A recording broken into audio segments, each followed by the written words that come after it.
Alors pour moi, le rôle essentiel du directeur en EHPAD, c'est le bien-être des équipes. Des agents qui sont bien, qui sont heureux de venir travailler, ce sont des agents qui vont prendre soin des résidents et donc ce sont des résidents heureux également. Et pour moi, ça passe aussi par une grande proximité avec les équipes, une écoute, des attentions quotidiennes et donc via une hiérarchie qui n'est pas forcément hyper lourde. L'idée, c'est qu'on est tous là pour les mêmes raisons, à savoir le résident et son bien-être. Alors oui, du coup moi après mon bac économique et social, je suis partie pour faire des études en expertise comptable, en comptabilité et gestion, études que j'ai réalisées en apprentissage. Donc rapidement je me suis rendu compte que ça me convenait pas forcément. J'avais pas forcément de vision du métier que je voulais faire depuis que j'étais petite, moi j'ai pas eu de vocation particulière, mais je me suis rendu compte que ce qui était primordial pour moi c'était l'humain. Voilà. Donc à force de recherche, je me suis dirigée vers un master en management d'établissement de santé, que j'ai réalisé en apprentissage aussi sur Paris. Où j'étais également en EHPAD. À ce moment-là, ça a été une révélation pour moi de me rendre compte qu'on pouvait faire des métiers à compétences multiples, parce que ce qui m'intéressait, c'était pas d'être enfermé dans un seul domaine d'activité, et où on baignait à la fois dans l'humain et dans le relationnel. Voilà, donc j'ai eu la chance de faire ce master, de bosser en EHPAD, et après ça, je me suis dit qu'il fallait peut-être que j'aille dans un autre milieu que la gérontologie pour découvrir d'autres milieux, d'autres personnes, d'autres populations. Et en réalité, ma vie professionnelle m'a complètement ramenée en permanence au milieu de la gérontologie. Donc j'ai bossé en résidence-service, dans l'aide à domicile, puis en EHPAD. Voilà. Et aujourd'hui, je suis l'heureuse directrice de la Maison des Chanterelles à Celles-sur-Belle.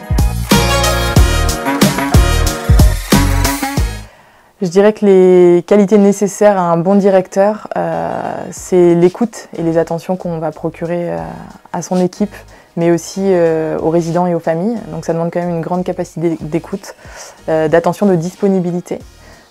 Et il faut aussi avoir une capacité de travail qui me paraît quand même importante, puisqu'on doit être un petit peu des touche-à-tout. On intervient dans de nombreux domaines.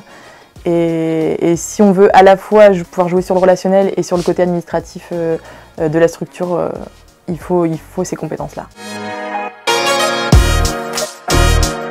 Eh bien, j'ai envie de dire que je pense que l'image que vous avez du métier de directeur n'est absolument pas la bonne. Souvent, on véhicule des choses qui sont plutôt négatives. C'est un métier qui est passionnant, c'est un métier qui baigne dans l'humain, c'est un métier de relation et c'est un métier plein de vie.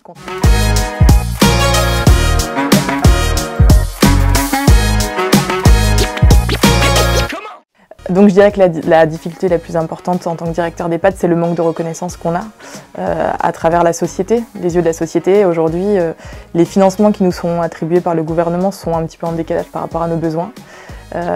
Et ça traduit un réel manque de reconnaissance et une incompréhension en fait, de la part des équipes, des résidents et des familles. On nous demande un degré d'exigence qui est tout à fait logique puisqu'on travaille dans l'humain et on ne nous donne pas forcément les moyens de faire les choses aussi bien qu'on aimerait les faire, donc ça crée pas mal de frustration. Donc le directeur, il doit être en mesure d'accompagner ça auprès de ses équipes, auprès des résidents, des familles, donc il y a un petit peu ce rôle tampon qui n'est pas toujours facile à gérer au quotidien.